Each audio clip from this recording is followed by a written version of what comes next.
যুবক, রমজান মাস তুমি পেয়েছো। হতে পারে এই রমজান শেষ রমজান।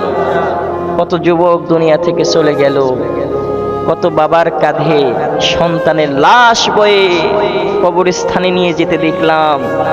কত মানুষ, কত বন্ধু বান্ধব, কত প্রিয়জন আপনজন আমাদের সাথে ছিল, আজ তারা আমাদের ছেড়ে কবরের দেশের বাসিন্দা হয়ে গেছে। যেহেতু রমজান মাস এসেছে, হে যুবক পরিবর্তন হও।